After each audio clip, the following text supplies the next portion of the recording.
je suis Marie-Blanche Cordoue, je suis ciotadenne, j'habite désormais à Céreste.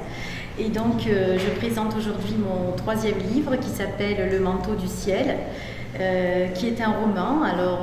Et c'est la suite de mon premier roman Blanc de gris, mais qui peut être lu sans avoir lu Blanc de gris. Ce roman se déroule entre La Ciotat et les Hautes-Alpes.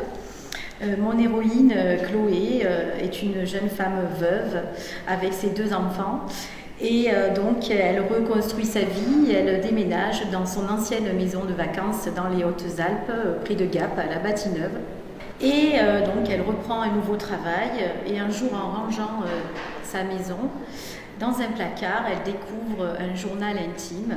C'est le journal de son défunt mari, dans lequel il y a un discours d'un jeune garçon de 12 ans qui traduit une certaine souffrance. Et au moment où il s'apprête à révéler un secret, des pages sont arrachées. Alors l'histoire, bien sûr, pourrait s'arrêter là, mais un jour, en rentrant de son travail, dans sa boîte aux lettres, Chloé découvre une mystérieuse enveloppe jaune dans laquelle elle va découvrir une des pages arrachées. Et elle va recevoir au compte-gouttes toutes les pages manquantes qui vont lui révéler ce secret au fur et à mesure. Donc elle va commencer à enquêter et se demander mais pourquoi, maintenant que j'ai ma nouvelle vie à Gap, mais qui est ce mystérieux expéditeur? Et elle va essayer donc de découvrir pourquoi Nathan, son mari, 2 ans avant de mourir, était devenu alcoolique. Alors, est-ce qu'elle aura la réponse ou pas? À vous de le découvrir dans Le manteau du ciel. Alors c'est une pure fiction, mais je m'inspire beaucoup de la vie. C'est-à-dire qu'il y a des anecdotes que j'ai revisitées, il y a des personnages que je connais, il y a des tempéraments que je connais aussi, il y a des paysages qui sont réels. Voilà, je décris La Ciotat que j'aime particulièrement, je décris les Hautes-Alpes, je décris Gap, je décris les rues, les endroits, les restaurants que j'ai fréquentés. J'ai besoin de parler des endroits que j'aime.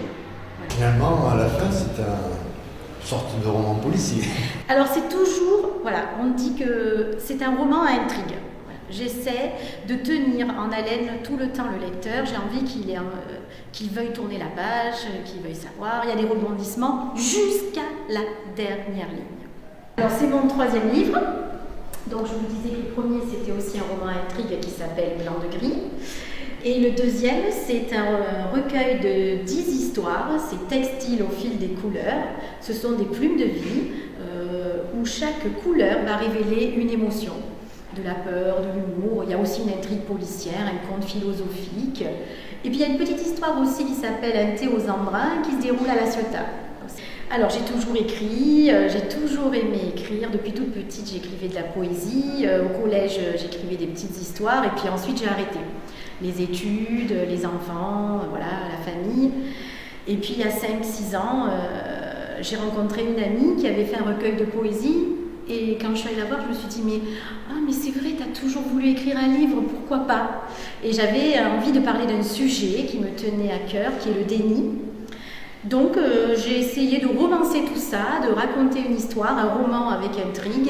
Et il est sorti donc mon premier roman, Blanc de gris. Je suis aussi présidente de l'association des mots des livres que j'ai créée et qui organise des salons du livre. Donc je suis à l'origine du salon du livre de Céreste qui va se dérouler pour la 4e fois cette année, le 24 et 25 novembre.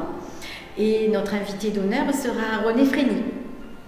Voilà, donc chaque année, j'essaie de développer de plus en plus des salons du livre pour faire connaître des auteurs de la région et inviter aussi des auteurs connus. Je fais venir les auteurs ciotadins, les auteurs de Toulon, les auteurs de Marseille, et puis bien sûr, même il y en a qui viennent de Nice, qui viennent de Manosque, vraiment on étend sur toute la région.